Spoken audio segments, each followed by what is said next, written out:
రవితేజకు cinema సంఖ్య, remuneration తప్ప content పట్టదా? కథలో విషయం ఉందా లేదా? ఆడియన్స్కి నచ్చుతుందా నచ్చదా? ఇవేవి చూసుకోకుండా ఓకే చెప్పిస్తున్నాడా? పోతే గీతే నిర్మాత పోతాడు. మన రెమ్యునరేషన్కి డోకా లేదు అన్న ఫీలింగ్కి మాస్ రాజా వచ్చేశాడా? ఇదే మైండ్తో ఉన్నాడు కాబట్టే వరుసగా ఇన్ని ఫ్లాప్లా? Have a look. రవితేజ ఎలా ఉండేవాడు?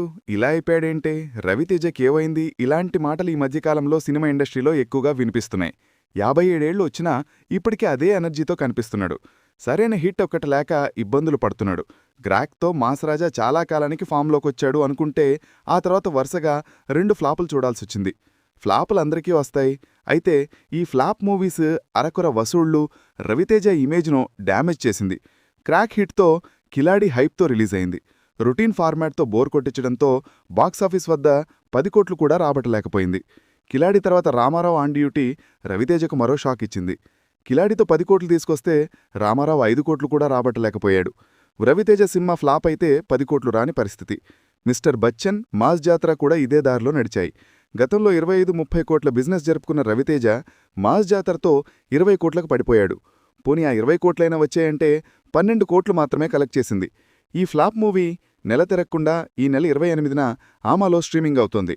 6 ఏళ్ల క్రితం వరకు రవితేజకు మినిమం గ్యారంటీ డైరెక్టర్ అన్న పేరుండేది. ఇప్పుడు ఆ ముద్రను చెరిపేసుకున్నాడు. కథ గురించి పట్టించుకోకుండా సినిమాల మీద సినిమాలు చేసేయడం ఒక్కటే ధ్యేయంగా ఉన్నాడు. కథలపై కాన్సంట్రేషన్ చేయలేకపోతున్నాడు. ఫ్యూచర్లో క్రేజ్ ఉంటుందో లేదో కూడా తెలీదు. ఇంకో 3 ఏళ్లైతే షష్టిపూర్తి జరుపుకోవాలి. వచ్చిన ఆఫర్స్ వదులుకోకుండా అన్నీ చేసేయడమే బెటర్ అన్న ఫీలింగ్లో ఉన్నాడా అనిపిస్తోంది. ఇంత ఎక్స్పీరియన్స్ ఉండి కథల గురించి పట్టించుకోకుండా ఎడాపెడా సినిమాలు చేసేస్తున్నాడు. అవి కాస్త ఫ్లాప్ అవుతున్నాయి. రవితేజ వంటి మాస్ హీరో సినిమాకి 10 కోట్లు కూడా రాకపోవటం ఎన్నో అనుమానాలకు దారితీస్తోంది. మాస్ రాజా చేతిలో ఎన్ని సినిమాలున్నా ఏ మూవీతో హిట్ వస్తుందో చెప్పలేకపోతున్నారు. గ్యాప్ లేకుండా సినిమాలు చేసేయాలి. డేట్స్ అడ్జస్ట్ చేయడంలో ఉన్నంత శ్రద్ధ సరైన స్టోరీని ఎంచుకోవడంపై పెట్టడం లేదా? సాధారణంగా ఫ్లాప్లో ఉన్న హీరోలు రెమ్యునరేషన్ తగ్గించుకుంటారు. కానీ రవితేజ మాత్రం పారితోషికం విషయంలో చాలా స్ట్రిక్ట్. ఫ్లాప్లో ఉన్న రెమ్యునరేషన్ పెంచాడే కానీ తగ్గించలేదు. ధమాకా తర్వాత 5 డిజాస్టర్స్ ఇచ్చిన మాస్ రాజా 25 కోట్లు తీసుకుంటున్నాడు. హీరోకే 25 కోట్లు ఇస్తే సినిమా పూర్తి చేయడానికి మినిమం 20 కోట్లు అవుతుంది. దీంతో బడ్జెట్ 50 కోట్లు దాటిపోతుంది. సినిమా ఫ్లాప్ అయితే 10 కోట్లు కూడా రావడం లేదు. అయినా నిర్మాతలు రవితేజని వదిలిపెట్టకుండా ఛాన్సులు ఇవ్వడం విశేషం. చిరంజీవి, పవన్ కళ్యాణ్ రవితేజ సినిమాకు 50 నుండి 60 కోట్లు డిమాండ్ చేయలేడు. పాన్ ఇండియా స్టార్స్లా 80-100 కోట్లు తీసుకోలేడు. బన్నీ, మహేష్ యాడ్స్లో నటించే ఛాన్స్ రావడం లేదు. కానీ వీళ్లకు పోటీగా సంపాదించడమే లక్ష్యంగా పెట్టుకున్నాడా?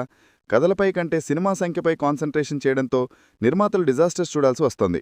ప్రస్తుతం కిషోర్ తిరుమల దర్శకత్వంలో నటిస్తున్న భర్త మహాశయలకు విజ్ఞప్తి సంక్రాంతికి రిలీజ్ కానుంది.